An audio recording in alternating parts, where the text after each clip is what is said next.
Your web browser is kind of dumb. You see, when you type in a website address like academy.networkchuck.com, it has no idea how to get there. Because to actually visit the website, you have to know the IP address of the server it lives on. It's essentially its phone number and your web browser doesn't know it. But if you press enter, it does get there. What am I talking about? It's kind of like this. Actually, hold on. If I handed you an old phone and said, here, call your friend Bernard. Go ahead. Here you go, put the number in. You couldn't do it. You don't know Bernard's phone number. We don't memorize those anymore. You just know his name, Bernard. But if you could, grab your phone, open up your contacts app and type in Bernard, boom, you would see his phone number and then you could dial the number. Oh, that's really fun. That is DNS, the domain name system. Your browser doesn't know Bernard's phone number or the IP address for academy.networkchuck.com, so it has to check its contacts. And in this case, that'll be a DNS server. A server that's similar to your contacts app will map domain names or website names to an IP address. Bernard's name, Bernard's phone number, website name, IP address. So your browser will query or ask the DNS server, hey, what's the IP address for academy.networkchuck.com? I gotta get there. And the DNS server will respond with the IP address and boom, you're good to go. You can visit that website. This DNS process is vital to how the internet works. Without it, websites, emails, and pretty much anything to do with the internet would break. And it often does when DNS stops working, which often happens. Because this process I outlined here is a bit more complex than I've shown. Also, this process can be hacked. There are ways to secure yourself. I use SecureDNS from TwinGate, the sponsor of this video. TwinGate is my VPN replacement, and they have amazing DNS features. We'll talk more about them here in a bit. This is gonna be fun. We're gonna trace all the DNS queries that your computer will use to get to academy.networkchuck.com. And there's quite a few. You're about to see how the internet works. So here we go. You open your browser. You're ready to learn because you wanna go out to academy.networkchuck.com, where I teach on this and many other things like our new course, Intro to Laptops and Mobile Devices, part of our new A+ course, if you're just getting started in IT. Oh, and by the way, here's you. You're excited and you got a cup of coffee, so you're ready to learn IT. I just gave you a refill. Coffee break. So you launch your browser and type in academy.networkchuck.com.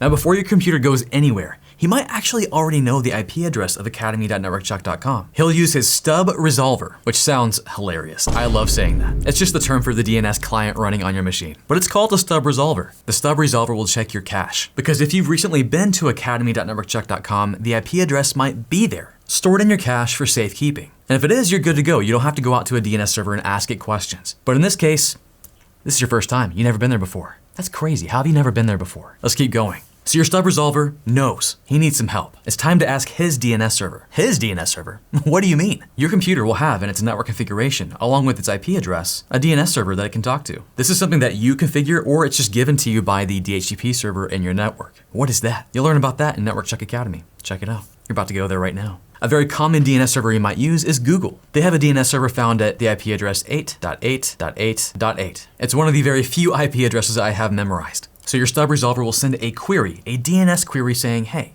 Google, my public DNS server. Surely you know the IP address of academy.networkchuck.com, right? And Google might go, actually, no, I don't. Wait, what? Yes, you see, Google's public DNS server is a recursive DNS server, which means he may not know all the IP addresses for every website, but he knows a guy who can tell him. He's gonna make multiple requests to other DNS servers to find out. Are you ready for this adventure? I'm telling you, it's a crazy one. Now, sometimes he may not have to ask anybody because similar to your stub resolver, he may have some cache. Someone may have already been to academy.networkchuck.com and he's got the IP address saved in his cache. And in that case, he'll just tell you, but we're gonna assume he doesn't. So if Google doesn't know, then who does? Now the next step involves some Mafia bosses. Yes, DNS does have a hierarchy, and at the very top are the DNS Mafia bosses.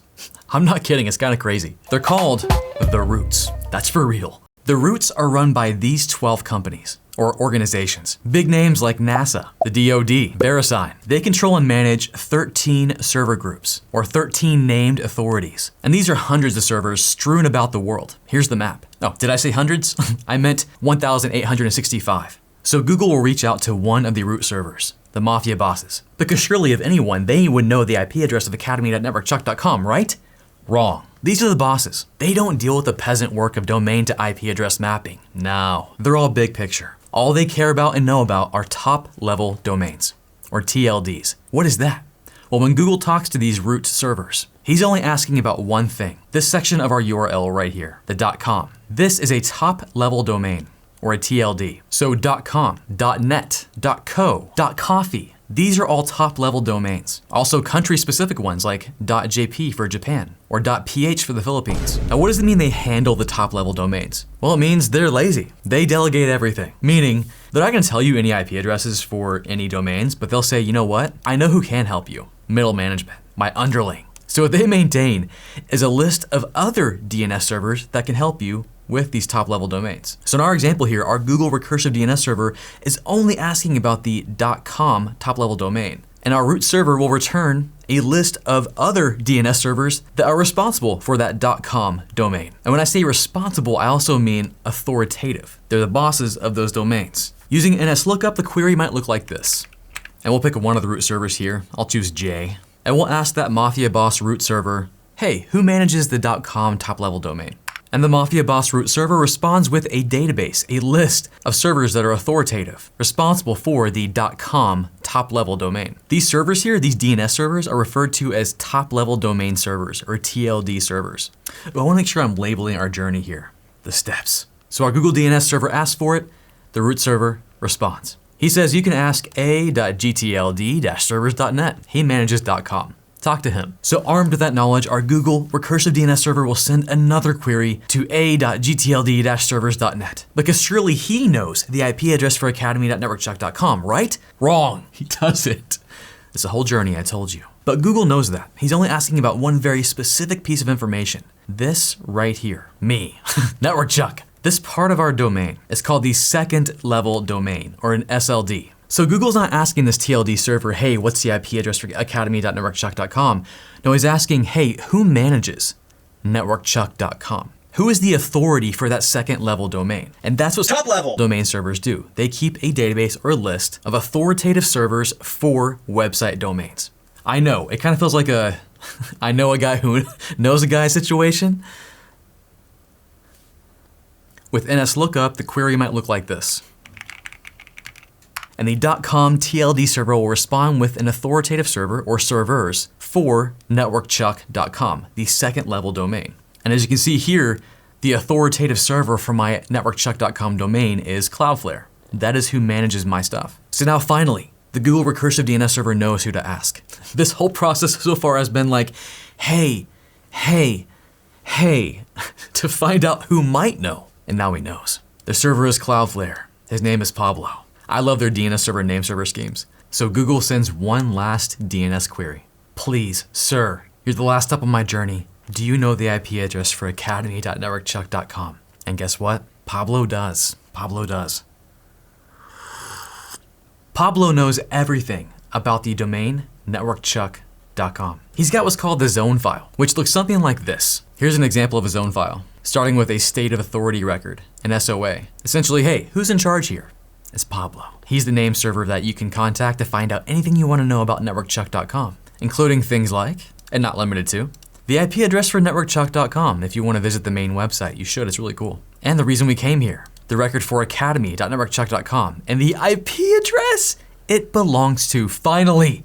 Oh my gosh, it's here. And that's what Pablo responds with. Good old 104.18.42.139. Google has done it. He quickly updates his cache, saving that precious tidbit of information for later, and then finally he can tell us, our computer, our stub resolver, the IP address for academy.networkchuck.com. And by the way, the Academy portion of this domain, to the left of the second level domain, this is called a subdomain, which allows me to do cool things like make an Academy and point just that URL, that website name, to a different location, my actual Academy, from my main website, networkchuck.com. Now, step back for a second and think about this. All of this happens every time you visit a website. It's magic. And it happens like that because when you visit a website you've never been to before, you just go there, no time really goes by, you don't even notice it. But behind the scenes, all this stuff is happening. That's so crazy. But you know what's also pretty stinking crazy? The fact that this process is often done insecurely. You see, when your PC, your client, your stub resolver queries a DNS server, it will by default use UDP port 53. This is done in plain text, meaning it's not encrypted, it's naked for all the world to see. So if I were a hacker, and I've demonstrated this numerous times on my channel, I could sniff or get in the middle of that traffic take that traffic and I could just look at it without any problems. I could see what websites you're visiting. If I really wanted to be bad, I could pretend to be a DNS server and respond with another IP address, maybe an IP address that goes to another server that's bad. This is what happens all the time. It's called DNS spoofing. And it's not just the hackers you want to worry about. Your ISP, your internet service provider, the person providing you internet, can also see your DNS queries, which means they can see what websites you're visiting. I don't want them to know that. Get out of here. That's why DNS security has become a pretty big thing. Thankfully, we do have a solution. Let me talk about how you can secure your own DNS right now. A big hero to the rescue was a thing called DOH, which is really cool. It stands for DNS over HTTPS. This is actually pretty crazy. So HTTPS, this is the protocol we use to securely access websites. So right now, as you're watching this video, you're on YouTube and you're connected to YouTube via HTTPS. That connection is secure and encrypted. Hackers can't see inside of that. They don't know what videos you're watching. No one does, but you and that guy standing behind you. Watch out. So HTTPS is a secure encrypted connection. DNS, when it goes over HTTPS, also becomes a secure connection. So we get things like encryption. Even if a hacker happened to be in the middle of a conversation, they were sniffing your web traffic, they wouldn't be able to see that DNS query. It's hidden. Not only is it hidden, it's wearing a costume. It's wearing an HTTPS costume. You see, normally it's pretty easy to identify DNS traffic when you're looking at traffic captures. You can search for things that are using UDP port 53. But if DNS is using HTTPS, along with all the other web traffic, I can't identify DNS traffic. It's just all the website traffic. DNS is hiding in a crowd of people. It's like, where's Waldo?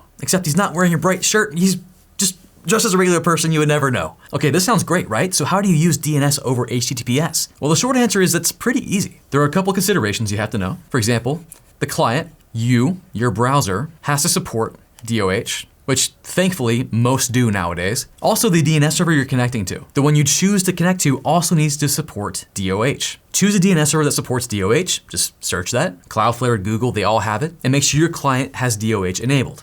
Cool, that's great for you. But what about your family? What about your employees? Are you gonna go to every device and make sure they're using DOH and they have the appropriate settings enabled and they're connected to the right DNS server?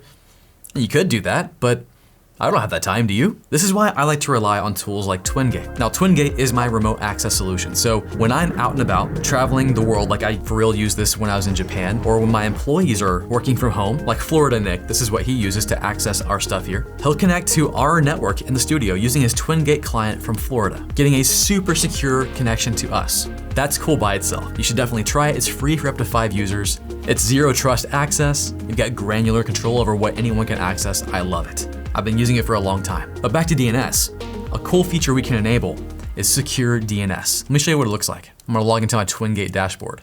And by the way, I don't pay for TwinGate, and they don't give it to me for free. I'm using the free version right now. So in their internet security settings, they have what's called SecureDNS. So essentially any Mac, Windows, or Linux computer with my TwinGate client installed, this policy forces them to use DOH.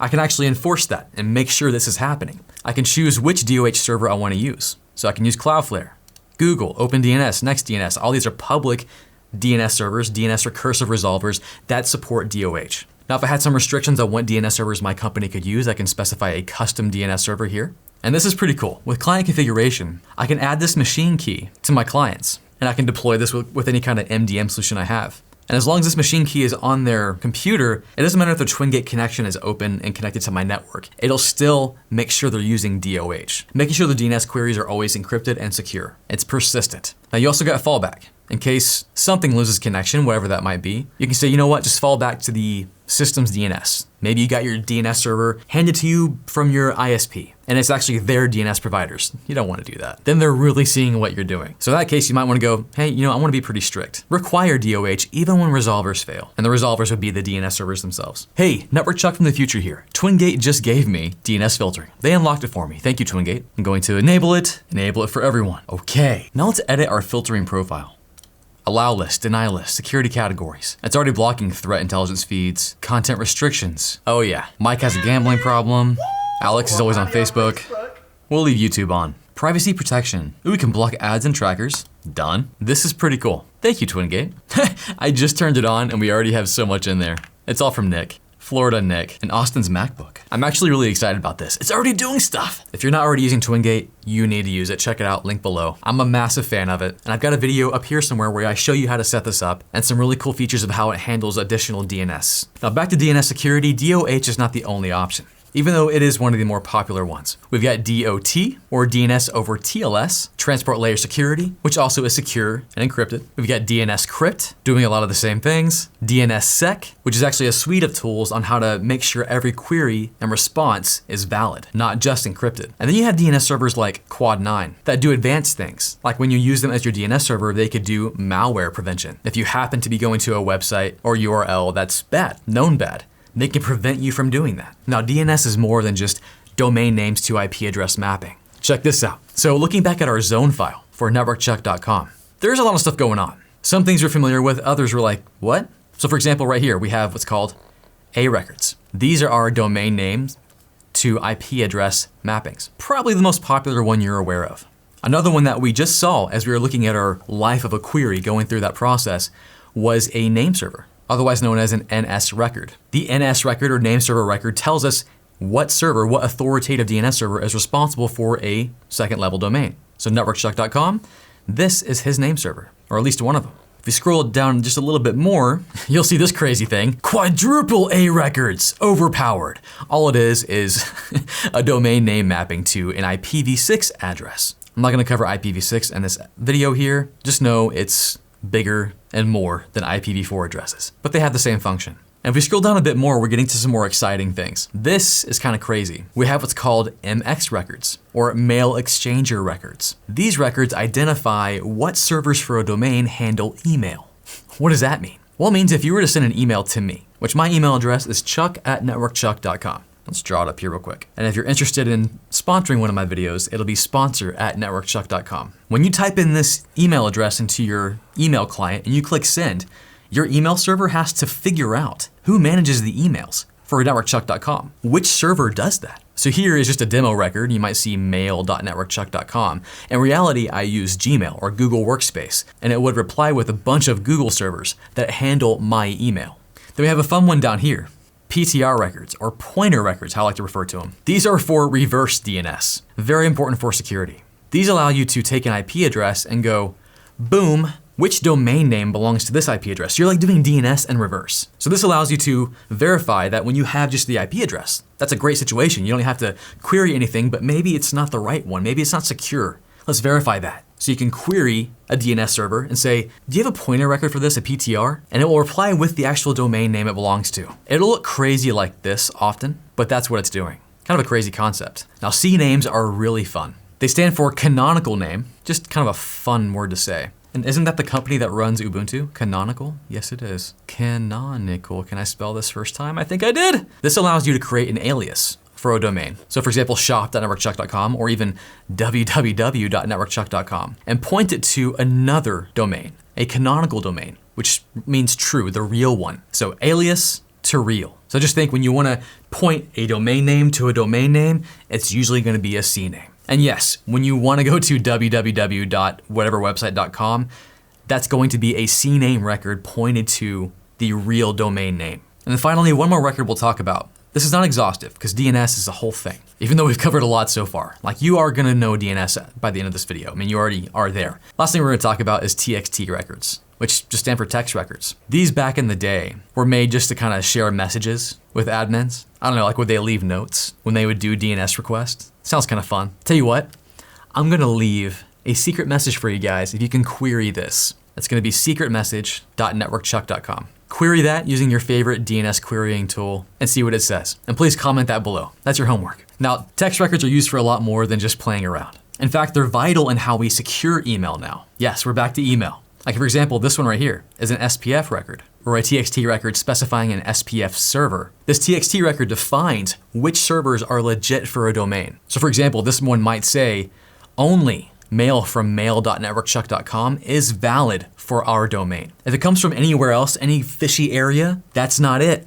Deny it, reject it, you don't want this. And other mail servers can query these TXT records to see that list of verified mail servers. You also might see DKIM TXT records to verify that emails weren't messed with in transit, or DMARC, which is a fairly new thing, We actually have a course on DMARC on academy.networkchuck.com. And this is all about configuring policies on how to deal with mail that doesn't pass DKIM or SPF, and how a domain will utilize SPF and DKIM. I'm telling you, DNS is extremely powerful. Now for you, if you want to get your own domain, this is not sponsored by any kind of domain provider. But let's say you wanted to buy ilovecoffee.coffee. How does that process work, and how do all the DNS servers we talked about find out about you? Well, it starts with going to a domain registrar. Registrar. It's kind of fun to say. Go ahead and say it for me real quick. Say it out loud so I can hear you. Squarespace is one of those main domain registrars now because they bought Google domains. Now there's actually one boss I didn't talk about that's above the Mafia bosses. This organization has ultimate authority. They're called ICANN because they can. They can do whatever they want. They're the Internet Corporation for Assigned Names and Numbers. That's a mouthful. I really don't want to write this, so I'm going to do it anyway. These guys help govern DNS, making sure it's run smoothly. They're actually the ones who can delegate who can become a TLD server. And another main role they have is they accredit domain registrars. Registrar. Meaning they sign off on these guys, they're legit, you can buy a domain from them, we said you could. Now I am curious if ilovecoffee.coffee is available. Let's see. Because that's one of the biggest things you gotta worry about is if your domain is available. It is for 50 bucks. No one steal it. Once I buy it, I then have a choice. I can actually use Squarespace as my name server. So my authoritative name server for my domain, which means they would hold my zone file. DNS servers would ask them for any information about my domain. Now, if I didn't want to do that, and this is a common thing, let's say I wanted to use Cloudflare as a name server because Cloudflare has a bunch of cool features to protect your websites and assets. So I might say, you know what, Squarespace, you're cool as a domain registrar. I love you for it. I don't want to use you as a name server, so here are the name servers I want to use. So you would tell Squarespace that. So I want it to be Pablo. Pablo, I trust this man with my life. This is the guy I'm going to tell everything about me. You can ask him, he knows. So Squarespace, now armed with the knowledge of your name servers, has a duty of updating the TLD registry, the top level domain registry, with these name server records or NS records. Now I'm curious, who operates .coffee? I've got to find out. I'm going to query for an NS record for coffee. I'll ask one of the root servers. I'll ask Jay again, I trust him. Okay, so v0n0.nic.coffee. That's interesting. Who is that? That's a great segue into who is. When you register a domain, you actually kind of register a lot of stuff about you as the owner of that domain. The name, the company, address, and that information is maintained in the who is database. I'm gonna discover who this vic.coffee is. So I looked it up and check it out. I can't see it because you can also pay your DNS registrar when you register to make your information private. It's an extra fee. But I can see that it says Identity Digital Inc. I don't know if that's real or not because everything's redacted. But if I search for google.com or let's do CIA.gov, everything's redacted. Let's try someone real. Facebook. Okay, cool. We got some stuff for Facebook. There it all is. So I don't know who nick.coffee is, but Squarespace would have to tell them if I bought ilovecoffee.coffee. Now, two more things I want to talk about at the risk of making this video way too long. I don't care. It's my video. And if you're still here, thank you so much. You're awesome. Let's take a little sip of coffee together. First thing is you can actually run your own DNS server inside your house. It'll be a recursive DNS server, similar to a public Google server, where it'll have a cache of A records, domain names to IP addresses that it's remembered that you've been to before. And if it doesn't know an IP address, it'll be configured to go to an upstream DNS server. So for example, right now, I've got a Raspberry Pi in my server room running as my local DNS server for my studio. It's running what's called AdGuard, which is fantastic because it can block ads. But when it doesn't know about a website, it'll just ask the upstream server, which I've configured as Quad9, Cloudflare, Google. I've got a few actually. Another popular one is PiHole. PiHole is very fun. But you can absolutely run your own DNS server in your house. It's a really fun project, fairly easy to do. I've got 2 videos on it right up here. Go check them out. Last thing I want to talk about, it's a bit of foreshadowing, is that I talked about how DNS can be hacked. And what I want to do is walk you through how those hacks look and how you can actually learn those hacks yourself. Not for nefarious purposes, but for ethical hacking purposes. And that'll be a part 2 of this video, how to hack DNS. It may already be out. Go ahead and go there right now. That's all I got for this video. See you guys later.